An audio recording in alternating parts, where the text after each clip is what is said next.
Welcome back to The Reset. I am Sean Tucker, human performance scientist and authority architect. We are here in the Living Lab documenting the science, the struggle, and the shift for every high-performance dad and founder who's ready to bridge the gap between their ambition and their presence. Today is all about how you do one thing is how you do all things. What do they mean when they say that? And what does it mean for you so that you can walk away from this episode and really change one thing that makes you better infinitely at all things? Okay, let's unpack it, right? So let's look at that. How you do one thing is how you do all things. So if you change that one thing that you do, it will change everything for you. What is it? What could it be? I'd say what they're referring to here, or what is being referred to here, is your ability to see different perspectives. Your ability to respond rather than react. And that, for me, makes a lot of sense. And it probably does for you too. Because how you react to something is infinitely going to be reaction.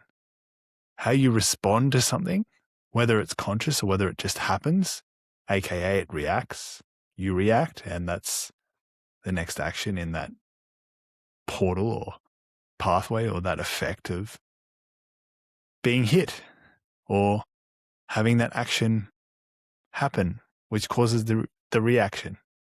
Because there is something that is known as, I think it's Newton's second law, and that is every action has equal and opposite reaction. Meaning, if I say something and it stirs something in you, you have now reacted to my action of word. Yeah? Are you following so far? Good.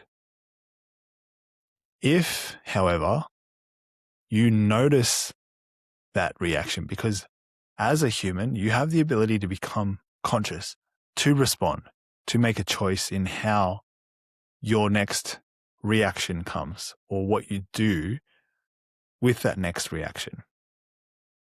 Because maybe in the gut, it stirs something. Maybe beneath the surface, it stirs something.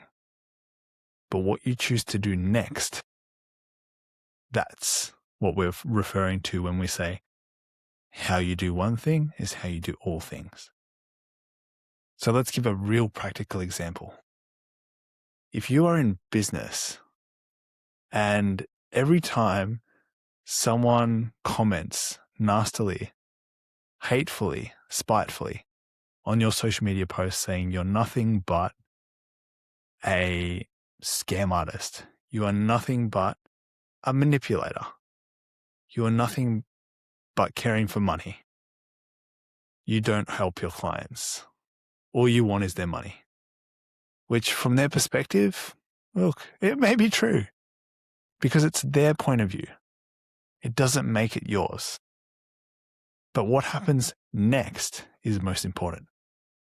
Because if you react and if you just charge back at this person and say, no, you've got it all wrong.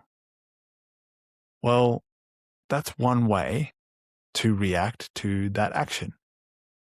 But if, on the other hand, you sit with it, you respond, you notice what happens internally for you. You might feel attacked. You might feel threatened. You might even have to look over your shoulder for a second. But notice it's a perceived threat. It's not a real threat. Somebody is threatening your well-being, yes. But are you in danger? Probably not. Probably not. But what happens next is most important, because this is how you change how you do everything. You respond. Do you respond by not taking any reaction at all, not responding back, not replying back?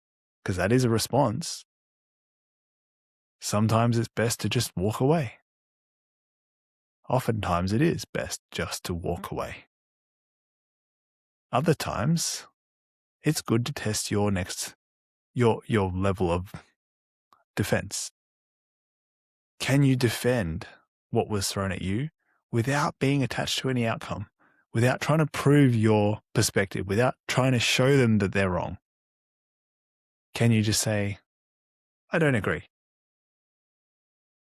It's not why I'm doing what I'm doing. If you believe that, that's your opinion. Good on you. I hope you get the help that you need. That is a response. That's seeing them for what they believe, and it's honoring you in not getting caught up in their story or who they think you are. Are you following what I'm saying? I hope so. Because this applies to everything you do in life. If you're just reacting to the environment, to what people are saying, to what's in your environment constantly. I mean, I can't say that I'm perfect at this at all.